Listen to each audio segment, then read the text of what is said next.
ओमज्ञानतिमिरान्धस्य ज्ञानाञ्जनशलाकया चक्षुरुन्तमलतमीना तस्मै श्रीगुरुवे नमः। श्रीचैतन्यमनोभीष्टं स्थापितं येन भूतले स्वयं रूपकदा मह्यं ददाति स्वपदान्तिकं।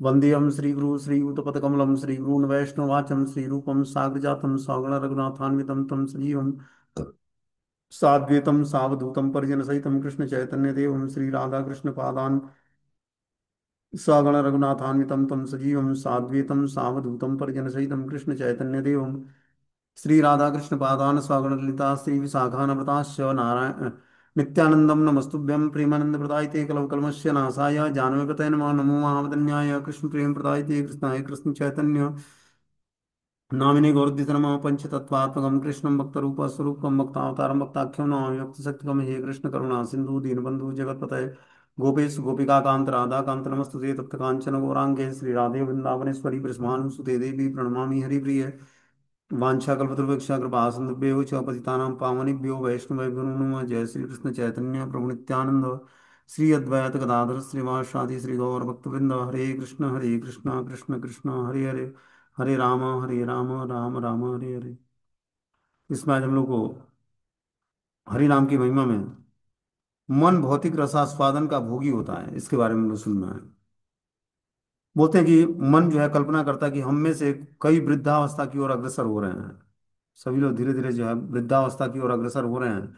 वे समझ सकते हैं कि बढ़ती हुई उम्र के साथ भौतिक कार्यकलापों में भाग लेने की हमारी शक्ति कम होती जा रही है। युवा अवस्था में हम शारीरिक रूप से अधिक सक्रिय थे, किंतु अब हमारे घुटने कमजोर हैं, हमारे कंधे दर्द करते हैं, हमारे दांत गिरने लगे हैं, हमें अस्पष्ट दिखाई देता नहीं, हमारे विभिन्न अंग धीरे धीरे अथवा शीघ्रता से काम करना बंद करने लगे हैं। जब हम युवावस्था को भागते हुए तथा या फिर ऐसे कोई कार्य करते हुए देखते हैं, युवाओं को भागते तथा ऐसे कोई कार्य करते हुए देखते हैं जिसे अब हम नहीं कर पा रहे हैं, तो हमें अपने यौवन की अवस्था के दिन याद आने लगते हैं। हम सोचते हैं काश मैं एक बार फिर दौड़ सकता। मन में ऐसे विचारों को तुरंत ही ग्रहण कर लेता है। हरे कृष्णा प्रभु जी, धन्यवाद। हाँ प्रभु जी, आपकी आवाज बिल्कुल नहीं आ रही है।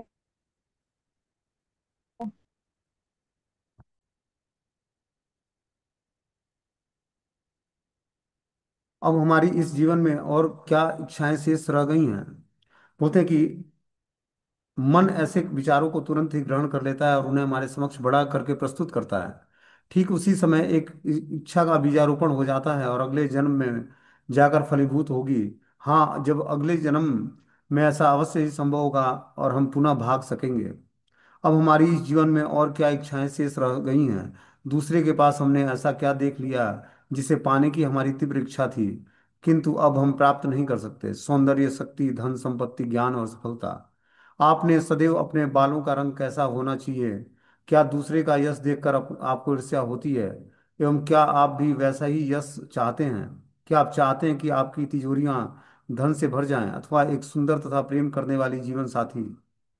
काश मैं अधिक बुद्धिमान होता, या काश मेरी स्मरण शक्ति बेहतर होती, या काश मेरा कद लंबा होता अथवा छोटा होता, अथवा अधिक सुंदर या सीधे अथवा घुघराले बाल होते। अब हम और क्या आस्वादन करना चाहते हैं? लोग इन मन के उतार चढ़ावों को अपनाकर प्रिय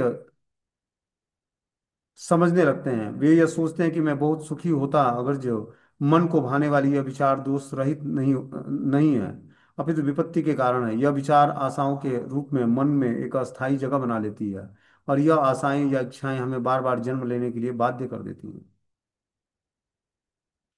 कई बार क्या होता है कि व्यक्ति सटल रूप से किसी इच्छाओं को तृप्त करता है, ठीक है ना। क्योंकि देखो, भौतिक संसार में भौतिक इच्छाओं को छोड़कर आध्यात्मिक इच्छाओं को डेवलप करना बहुत मुश्किल कार्य है।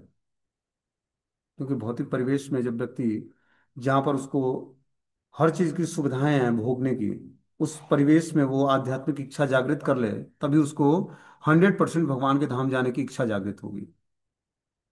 क्योंकि अलग अलग इच्छाओं के कारण व्यक्ति उसको तृप्त करने का प्रयास करना चाहता है। बोलते हैं कोई सौंदर्यवान बनना चाहता है, कोई शक्तिवान बनना चाहता है, कोई धनवान, कोई संपत्तिवान, कोई ज्ञान में अर्जन करना चाहता है, कोई वैराग्यवान बनना चाहता है। हर व्यक्ति कुछ न कुछ इस भौतिक संसार में यश या अर्जित करना चाहता है। तो उसकी अलग अलग डिमांड है, मन की इच्छाएं हैं। वो मन की इच्छाओं को पूर्ण करने के लिए बहुत सारी भौतिक इच्छाएं होती हैं। उस इच्छाओं को और जो तृप्त नहीं करता है और भोगने के लिए इच्छा बनाए रखता है, तो फिर से उसको शरीर धारण करना पड़ेगा। बोलते हैं अब हमें और क्या आस्वादन करना चाहिए। लोग इस मन के उतार चढ़ावों को अपनाकर प्रिय समझने लगते हैं। वे यह सोचते हैं कि मैं बहुत सुखी होता अगर मन को भाने वाली यह विचार दोष रहित नहीं है, अपितु विपत्ति के कारण है। यह विचार आशाओं के रूप में मन में एक अस्थायी जगह बना लेती है, और यह आशाएं और इच्छाएं हमें बार बार जन्म लेने के लिए बाध्य कर देती है। इसलिए मन में जो इच्छाएं हैं, उसको व्यक्ति या तो उन इच्छाओं से छुटकारा प्राप्त कर ले, या उसको भोग ले। दो में से एक ही उपाय है। लेकिन इच्छाओं को भोगने से भोग की इच्छा समाप्त नहीं होती है। इच्छाओं को आध्यात्मिक बना देना होगा।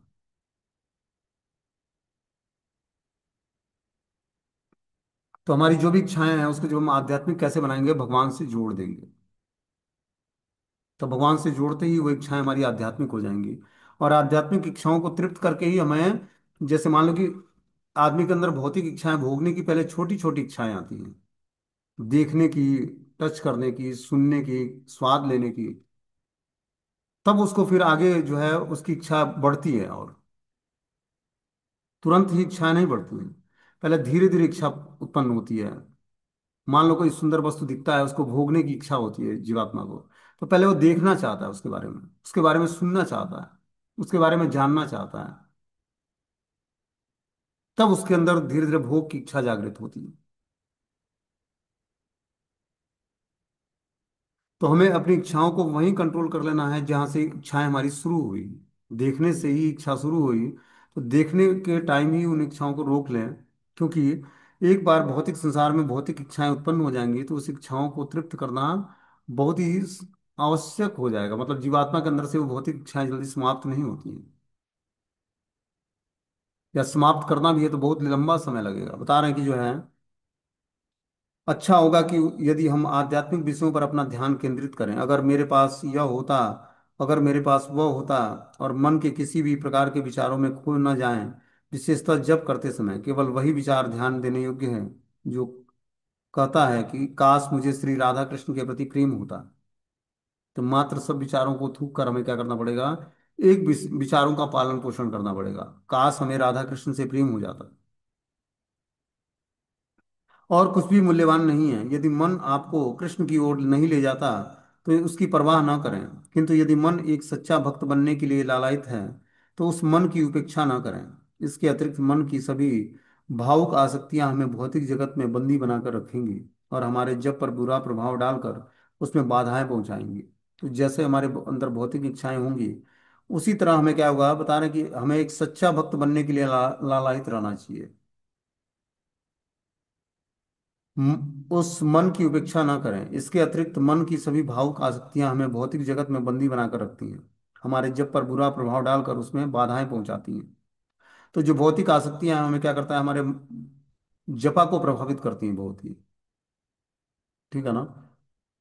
तो हमें अपनी भौतिक इच्छाओं व सपनों की लंबी सूची को पूरा करने के लिए बाध्य हो जाएंगे, और इस रेगिस्तान जैसे भौतिक संसार में सुख की खोज में भटकते रहेंगे। यदि हम राधा और कृष्ण के चरण कमलों को अपने हृदय में विराजमान नहीं कर पाए, तो क्या हम कभी प्रसन्न हो पाएंगे। अब से 40 वर्ष पश्चात स्वयं एक यह प्रश्न मत कीजिएगा, मैंने कृष्ण के पवित्र नामों का श्रवण करने की उपेक्षा क्यों की। हमें इतनी आशाएं बधाई गई हैं कि नाम चिंतामणि, कृष्ण हरिनाम चिंतामणि है। जब चिंतामणि लोहे का स्पर्श करती है तो लोहा स्वर्ण में बदल जाता है। इसी प्रकार हरिनाम हमारे लोहे के समान हृदय को स्वर्ण के समान श्री कृष्ण की सेवा में बदल जाता है। तो जब हम हरि नाम का जप करते हैं, तो जो स्वर्ण को चिंतामणि पत्थर छूता है, तो वो स्वर्ण में बदल जाता है, लोहा। उसी प्रकार ये हरि नाम जब हमारे हृदय को छूता है, तो क्या होता है, हृदय जो है समस्त भौतिक इच्छाओं से मुक्त हो जाता है, और हृदय में राधा कृष्ण के निवास का स्थान बन जाता है। किंतु ऐसा होने के लिए हमें हरि नाम का अपनी चेतना से आलिंगन कराना होगा। लेकिन जब तक हम एक के बाद एक भौतिक आशाओं के बारे में विचार करते रहेंगे, तब तक हरि नाम का आलिंगन करना संभव नहीं होगा। तो आसक्तियां और इच्छाएं ही मनुष्य के बंधन का कारण है। इन इच्छाओं पर विजय प्राप्त करने के लिए हमें क्या करना पड़ेगा, तीव्रता से भगवान की भक्ति में जुड़ना पड़ेगा। तभी हम भगवान के भोग की इच्छाओं से ऊपर उठ पाएंगे। और भोग की इच्छाओं को भोगने से समाप्त नहीं होता है। भोग की इच्छाएं को कन्वर्ट करना है, आध्यात्मिक बना लेना है, तब वो इच्छाएं हमारी पवित्र हो जाएंगी। बोलते हैं मन को नियंत्रित करने के लिए कुछ सरल उपाय बता रहा है कि मन को कैसे नियंत्रित किया जाए जपा के टाइम। पिछले अध्यायों में हम ये विचार कर चुके हैं कि मन को नियंत्रण में रखने के लिए उसे सरल कार्य देना चाहिए होगा। अंततो गत्वा भगवान के चरण कमलों में स्थिर होकर ही इस चंचल और दुष्ट मन को शांति मिल सकती है। जो हमारा मन है, ये चंचल और दुष्ट है। इसको शांति कैसे मिलेगी? जब भगवान के चरण कमलों में मन को अंततो गत्वा भगवान के चरण कमलों में मन को स्थिर कर दिया जाए। कृष्ण कथा सुनना निश्चित रूप से सहायक है, किंतु सर्वप्रथम एक आधारभूत उपाय तो कृष्ण के पवित्र नामों का श्रवण ही है। ऐसा ध्यानपूर्वक श्रवण मन को पवित्र नामों के दिव्य आध्यात्मिक ध्वनि से सराबोर कर देता है। अपने कानों और जिह्वा का एक साथ प्रयोग करके कृष्ण के पवित्र नामों का उच्चारण करें। बता रहे हैं कि जो है, अपने कानों तथा जिह्वा का एक साथ प्रयोग करें और कृष्ण के पवित्र नामों का उच्चारण करें।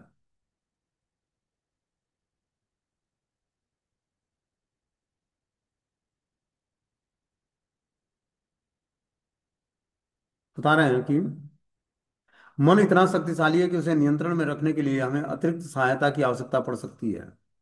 कि मन को नियंत्रित करने के लिए हमें कुछ अतिरिक्त सहायता लेनी चाहिए।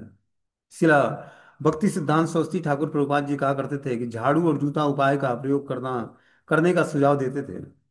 वो कहते थे कि प्रातःकाल उठते ही मन को 100 जूते लगाने चाहिए और सोने के पूर्व मन को झाड़ू से 100 बार पीटना चाहिए।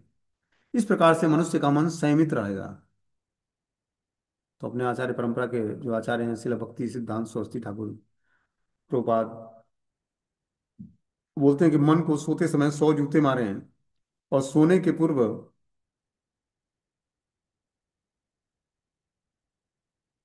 प्रातः काल उठते ही मन को 100 जूते लगाएं और सोने के पूर्व मन को झाड़ू से 100 बार पीटना चाहिए। इस प्रकार मनुष्य का मन संयमित रहेगा। जिस एक अस्त्र से मन को जीता जा सकता है वह है उपेक्षा। मन सदैव हमें यह अथवा वह करने के लिए कहता रहता है। अतः हमें मन के आदेशों की उपेक्षा करने में पटु बनना चाहिए। मन को क्रमशः आत्मा के आदेश मानने के लिए प्रशिक्षित करना चाहिए। मनुष्य को मन के आदेशों का पालन नहीं करता है। शिला भक्ति सिद्धांत सरस्वती ठाकुर कहा करते हैं कि जगने के बाद तथा सोने के पूर्व नित्य ही मन को मारना चाहिए। इस प्रकार से मन को वश में किया जा सकता है। समस्त शास्त्रों का भी यह आदेश है। यदि मनुष्य ऐसा नहीं करता है तो वह मन के आदेशों का पालन करने के लिए बाध्य है। तो मन हमारे अंदर बहुत सारे विचार उत्पन्न करते हैं। उन विचारों को और जब हम तृप्त करने लगेंगे तो आध्यात्म के रास्ते से हट जाएंगे।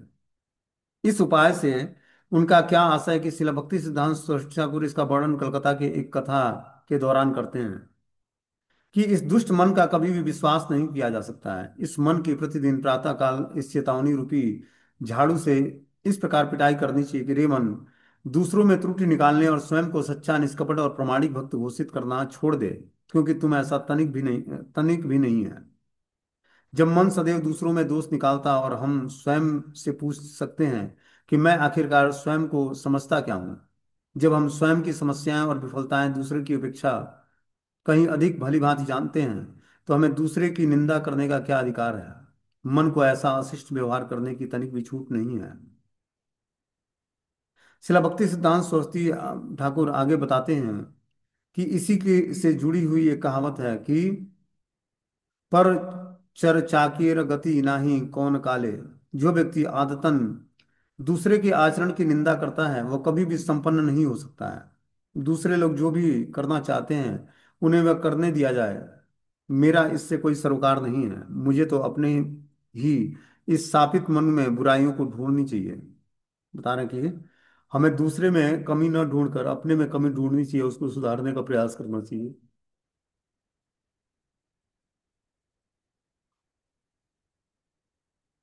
आगे बता रहे हैं कि मन की इस प्रकार पिटाई करना प्रथम उपाय है, किंतु यह तकनीकी सभी के लिए कार्य करना ऐसा आवश्यक नहीं है। मन पर अत्यधिक आक्रमण करने से वह जिद्दी हो जाता है, हमारे निर्देशों की अवहेलना करने लगता है। जिन्हें ऐसा अनुभव हो चुका है उनके लिए श्री रघुनाथ दास गोस्वामी मन को नियंत्रण में करने की एक दूसरी विधि प्रदान करते हैं। कि मन को मित्र बनाने के लिए उससे याचना करना। श्रील रघुनाथ दास गोस्वामी मना शिक्षा में लिखते हैं कि हे मन, मैं तुम्हारे चरणों को पकड़कर तुमसे मधुर शब्दों में यह याचना करता हूँ कि कृपया अपना अभिमान त्याग करके मेरे गुरुदेव के लिए, ब्रजभूमि के लिए, ब्रजवासियों के लिए, वैष्णव के लिए, ब्राह्मणों के लिए, गायत्री मंत्र के लिए, हरि नाम के लिए और ब्रज के उस युगल किशोर के दिव्य आश्रय के लिए मुझ में गहन और वह असाधारण प्रेम विकसित कर दो। तो इस तरह मन को शुद्ध करने के लिए हमें बता रहे हैं कि श्रील रघुनाथ दास गोस्वामी लिखते हैं कि हमें मन से प्रेयर करना चाहिए कि हे मन, तुम, और उसके चरणों को पकड़कर मधुर शब्दों से याचना करनी चाहिए। मन से याचना करें हम कि आप हम अपना अभिमान त्याग कर मेरे गुरुदेव के लिए, ब्रजभूमि के लिए, ब्रजवासियों के लिए, वैष्णव के लिए, ब्राह्मणों के लिए, गायत्री मंत्र के लिए, हरिनाम के लिए और ब्रज के उस युगल किशोर के दिव्य आश्रय के लिए मुझ में गहन व असाधारण प्रेम विकसित कर दो। अभिमान सदैव अहंकार के प्रतिनिधि के रूप में मन में वास करता है, किंतु जब कोई प्रीतिपूर्वक पूर्ण हृदय से गुरु को, साधुओं को, धामों को या अन्य निम्नलिखित श्लोकों में बताए गए महात्माओं को स्वयं को अर्पित कर देता है, तो वह अभिमान पर विजय प्राप्त कर सकता है। वेदों में लिखित पाप तथा पुण्य कर्मों को न करें।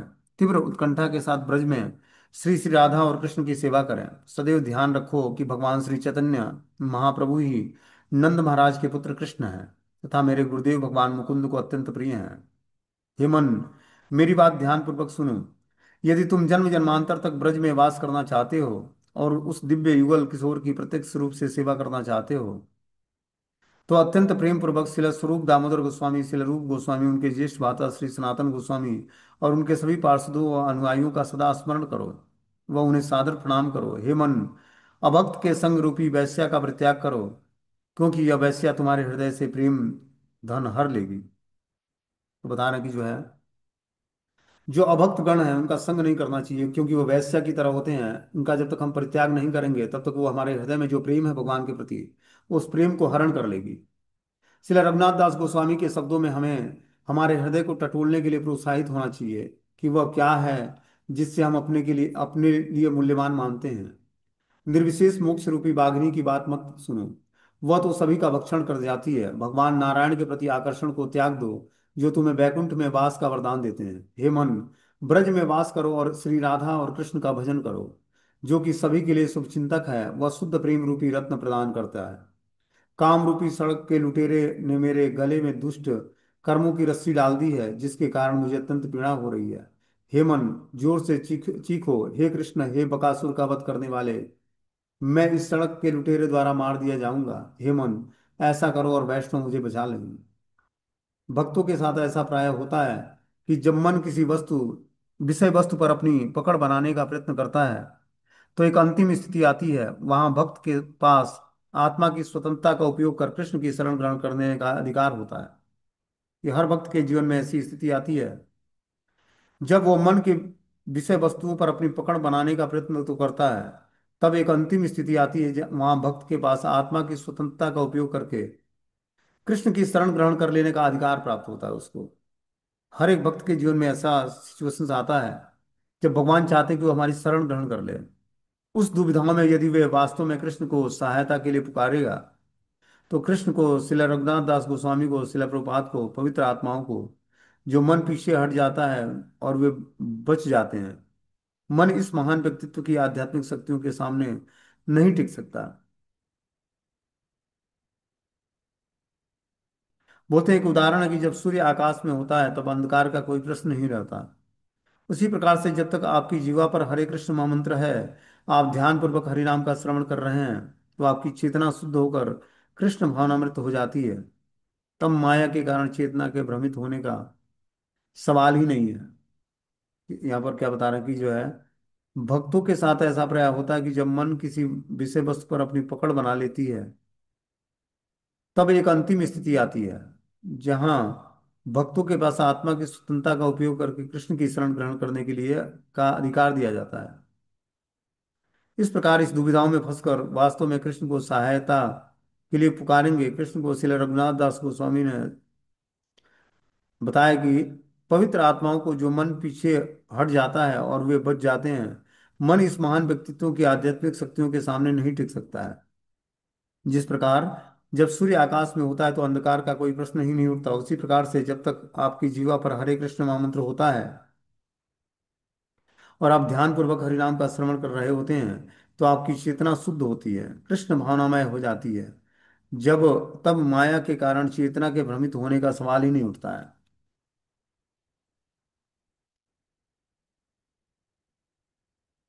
जिस प्रकार से प्रकाश के समक्ष अंधकार नहीं टिक सकता, उसी प्रकार से कृष्ण के समक्ष माया नहीं टिक सकती है। क्या है? आकाश में अंधकार नहीं टिक पाता जब प्रकाश होता है, तो उसी प्रकार माया के समक्ष, भगवान कृष्ण के समक्ष माया नहीं टिक पाएगी। इसलिए सदैव हरे कृष्ण महामंत्र का जप करना ध्यान में रखो। ऐसा करने से तुम किसी भी परिस्थिति में सुरक्षित रहोगे, इसमें कोई शंका नहीं है। साधना पद्धति हमें विकल्प प्रदान करता है कि हम इस विकल्पों को चुनने के लिए अपनी स्वतंत्रता का प्रयोग कर सकते हैं। हम जो चुनाव करते हैं उससे यह पता चलता है कि हम वास्तव में हमारे जीवन में क्या प्राप्त करना चाहिए।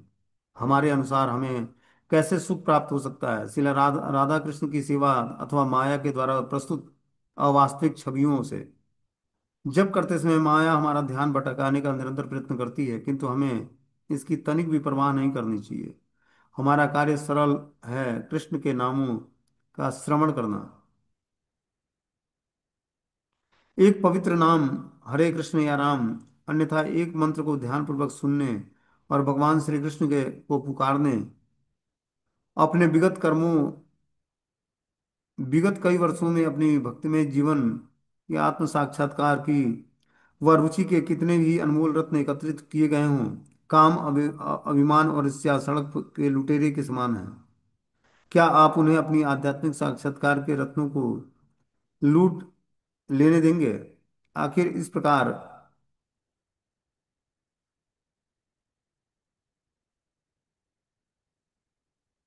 आपको इन रत्नों को अपने अथक साधन से एकत्रित किया है। अनुचित क्रोध से सब कुछ नष्ट हो जाता है, जिसको एकमात्र करने से हमारा अपना सारा जीवन लगाया है। क्रोध स्वयं को बचाने के लिए कृष्ण को पुकारिए, वे तुरंत ही आपकी रक्षा करने आएंगे। इस प्रकार बता रहे हैं कि वे पहले से ही आपके नामों में विख्यात हैं। मन में काम वासनाओं को कसकर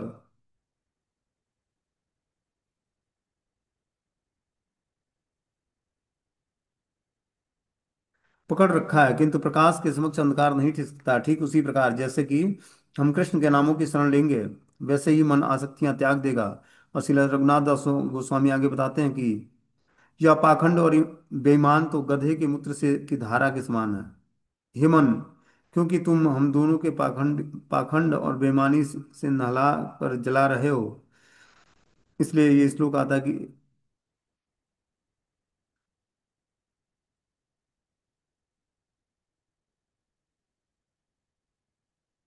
बता रहे, मैं पहले से ही आपके नामों में विद्यमान है। अभिनत्वम नाम नामिना, मन में काम वासनाओं को कसकर पकड़ रखा है, किंतु प्रकाश के समक्ष अंधकार टिक नहीं सकता। ठीक उसी प्रकार जैसे हम कृष्ण के नामों की शरण लेते हैं, वैसे ही मन आसक्ति त्याग देता है। श्रील रघुनाथ दास गोस्वामी आगे बताते हैं कि यह पाखंड और बेईमानी तो गधे के मूत्र की धारा के समान है।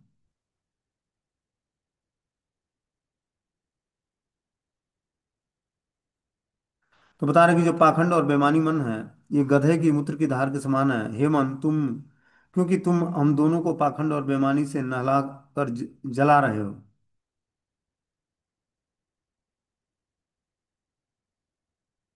इस श्लोक में मनन करने से हम अपने अंतःकरण की निरीक्षण करने पर बाध्य हो जाते हैं। जब हम श्री रघुनाथ दास गोस्वामी द्वारा बताए गए दुर्गुणों को स्वयं के निष्कपट पाते हैं।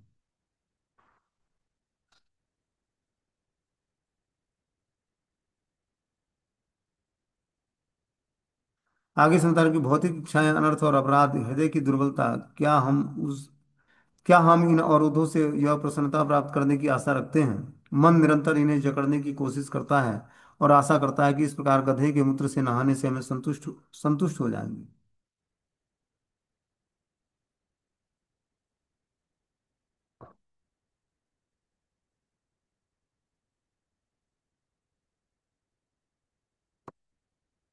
आगे संसार की भौतिक इच्छाएं, अनर्थ, अपराध और हृदय की दुर्बलता, क्या हम इन अवरोधों से यह प्रसन्नता प्राप्त करने की आशा रखते हैं।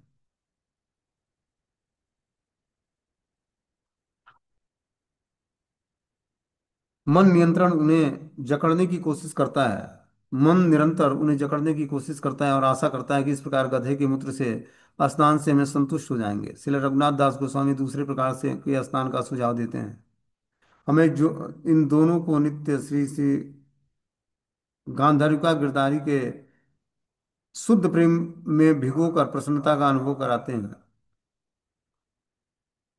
अब आगे बता रहे हैं कि हरिनाम का सेवक बनना।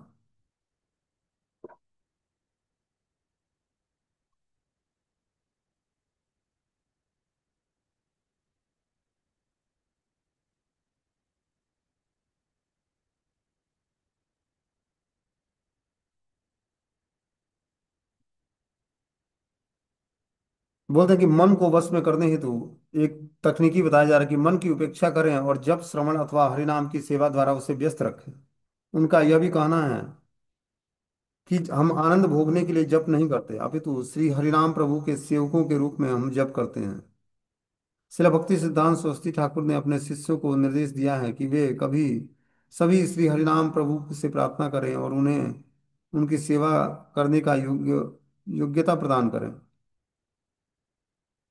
तो बता रहे हैं कि मन की अपेक्षा करके हमें जपा श्रवण और हरिनाम की सेवा करने करें, इसके लिए उन्होंने व्यस्त कर रखा है। उनका यह भी कहना है कि हम आनंद भोगने के लिए जप नहीं करते, अपितु श्री हरिनाम प्रभु के सेवकों के रूप में हम जप करेंगे।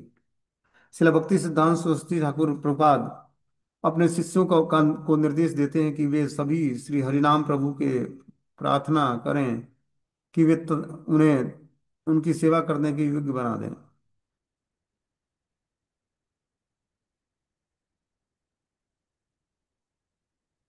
आगे इस पर सब्जेक्ट है कि हरि नाम का सेवक बनना। हरि नाम का हम सेवक कैसे बन सकते हैं, इसके बारे में क्या लिखा गया है।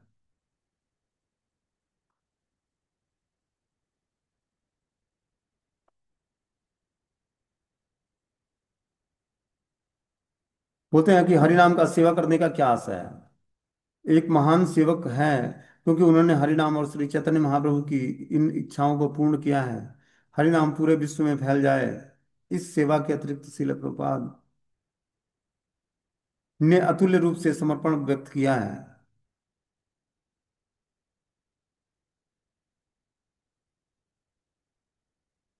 इस सेवा के प्रति शिला प्रभुपाद ने अतुल्य रूप से समर्पण व्यक्त किया है। उसे इस मुख्य सेवा के एक अंश के रूप में देखा गया है।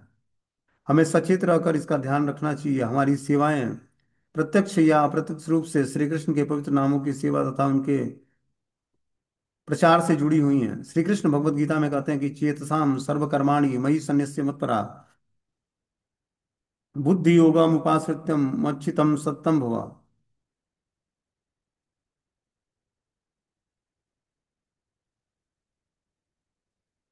सारे कार्यों के लिए मुझ पर निर्भर रहो और मेरे संरक्षण में सदा कर्म करो।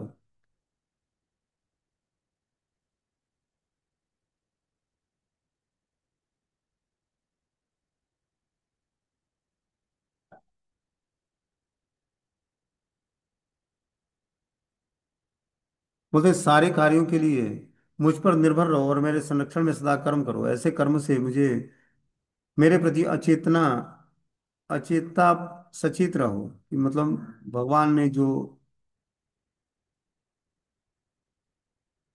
कार्तिक मंथ में बता रहे कि जो है पवित्र नामों की सेवा तथा उनके प्रचार से जुड़ना चाहिए।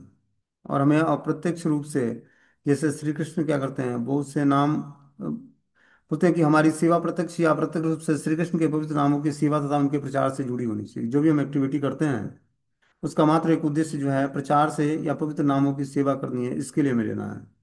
ये अपराध है नाम के प्रति। आगे बता रहे हैं कि चेतसा सर्व कर्माणि स्वकर्माणि मयि सन्न्यस्य मत्परम बुद्धि योगमुपाश्रित्यम